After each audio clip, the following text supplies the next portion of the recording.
Nigeria's first ever National Steel Summit has ended in Abuja with the launch of a 5-year strategic blueprint aimed at reviving the sector and positioning it for global competitiveness.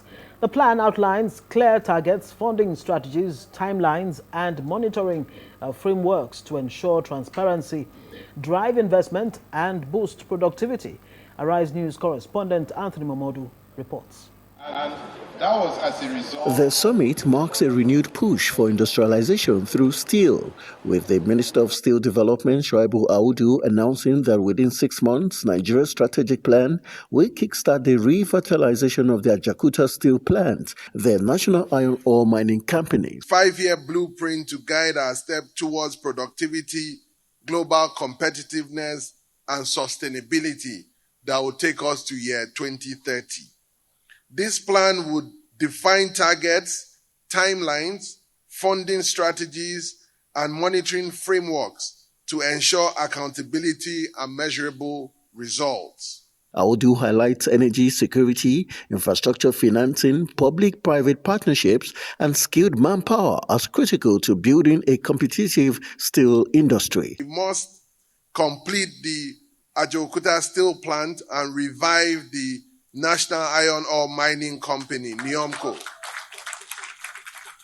using a phased and pragmatic approach through a privatization process, prioritizing key production units and separating primary plant completion from external infrastructure delays. The final day featured panel discussions led by industry players like Folusho Adeyemi of the Manufacturers Association of Nigeria, who stressed the need for technical education and manpower development to fill capacity gaps. And I think what we need to do, which I've also advised some of our members, is to actually take in some of these people and specially train them.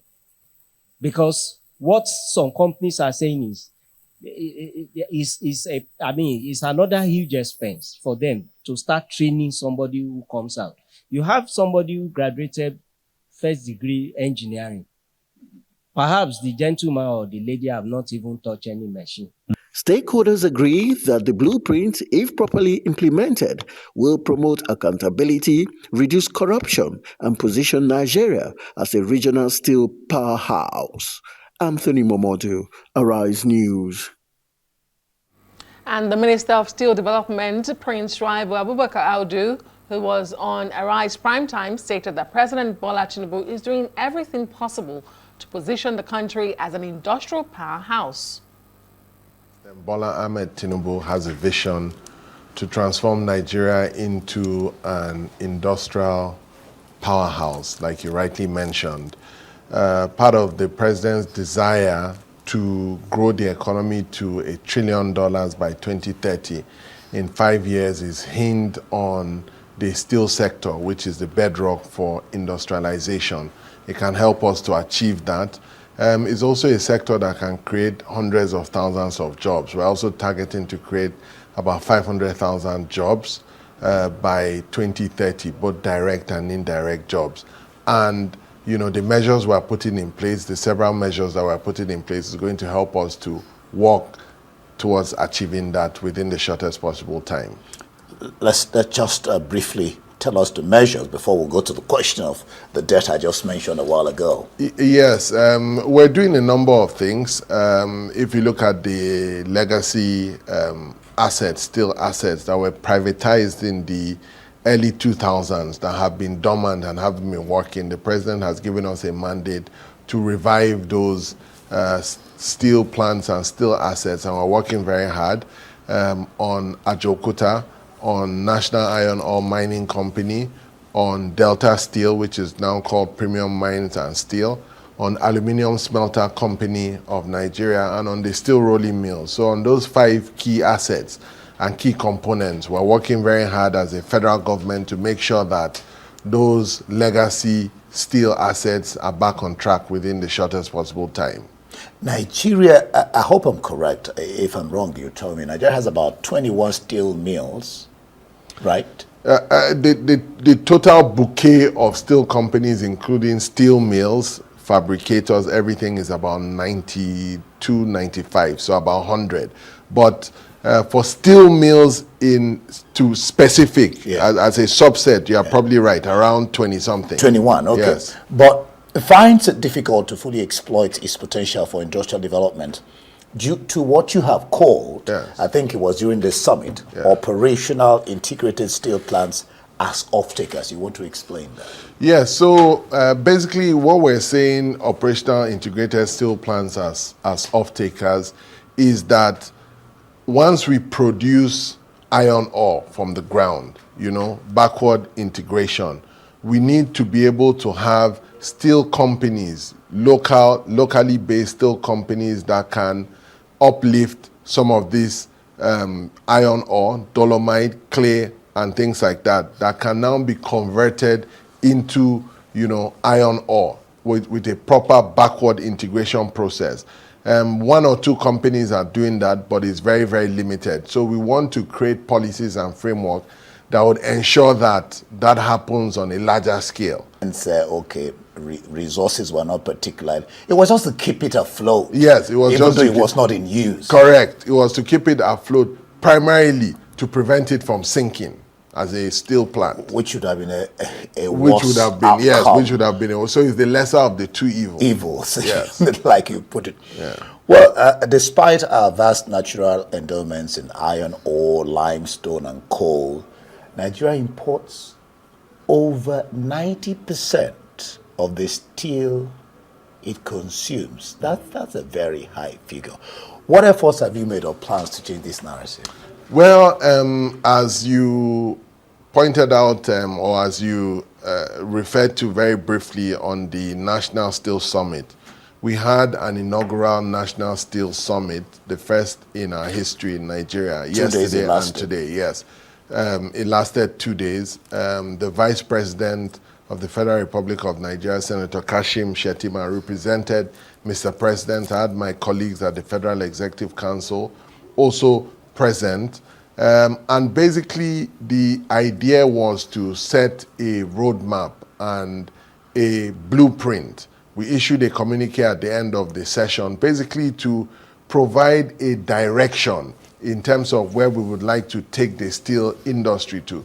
There is massive potential. There are massive opportunities. If you look at some of the things that we've done on Ajaokuta, if you take Ajaokuta, for example, we have already contracted out the technical and financial audit to be done. So that process is ongoing. I was present at the groundbreaking ceremony in March 2025 this year, where 5 mini LNG plants were launched and a $500 million investment was brought in. We're at very advanced stages with the Ministry of Defense to set up a military industrial complex and produce military hardwares by signing the MOU. And the last thing on that as well is that we also want to create an industrial park where it would have a free trade zone and a gas park. So there's a lot of hope with regards to steel. When you come to aluminium, we've had extensive discussions with Aluminium Smelter Company of Nigeria, the management team, where they've made a proposal to invest $465 million over the next 6 years. So we're making, we've brought in significant investments on the one hand. On the other hand, there are proposals on the table that the president is looking at to bring additional investments. We've also had a commitment from Inner Galaxy Group that has invested $400 million in a steel plant in Ogun State. So we're taking decisive measures. And I think the final thing in that regard is regulatory policy measures and bills that we're trying to pass at the National Assembly, primarily the metallurgical industry bill, to ensure that, we're able to have a regulatory framework that will guide the industry into the future. At what stage are you on that? It has gone through the second reading. We had another session with National Assembly members a couple of months ago, about 3 months ago or so. And, we're taking it through the bureaucratic process, but we're confident that we'll get it done and we'll get it passed. You talked about MOU. Yes. Talk to us about the memorandum of understanding you signed with the original equipment manufacturers, OEM of the plant. Yes, just to clarify this point, we signed an MOU in September 2024 with the OEM, the original equipment manufacturers, TPE of Russia. However, as you know, Russia has been significantly distracted by the Russia-Ukraine war. Yeah. And we don't want to put Nigeria at a disadvantage. So we're at the crossroads. So what we've done now, as directed by Mr. President, is to also have strategic discussions with China. China is the biggest steel producer in the world, where they are producing over 1 billion metric tons. So I was in Beijing in China in June this year, 2025, where I met with about 4 or 5 different large-scale Chinese steel companies, both public and private, together with the DG of Nigeria-China Strategic Partnerships.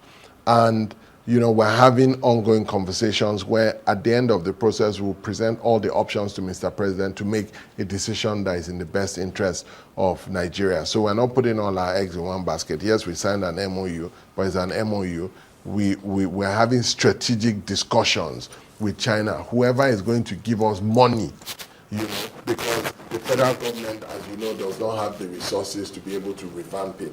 Billions of dollars are required. So we need an investor that will come in and bring money to help us to get this off the ground. You've gone ahead of me, because I was going to ask you that you've extended your search to private investors in China for the plant's resuscitation. And I was going to ask you, why China, and how far or near are you in this search? Maybe you should then add how near you are on this search. Yeah. Because I think you have answered why China. Correct. I've answered why China. I don't think we're too far off. The president is anxious for us to get it done quickly. We would have some of their personnel on ground in the next month or so to come and have discussions. I have been there. They are going to send senior executives to the ground. We'll also go to Ajaokuta and they would also take a look at it and have first-hand experience.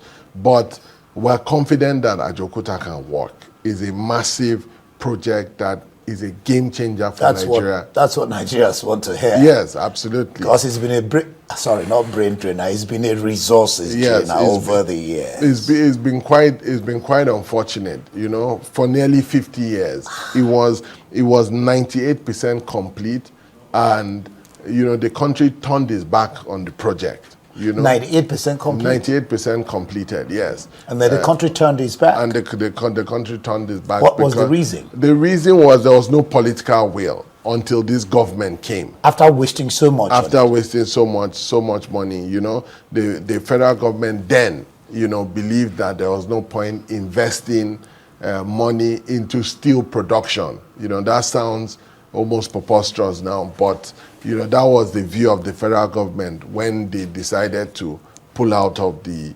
Ajaokuta transaction. I remember when Ajaokuta was built, it was built by civilians.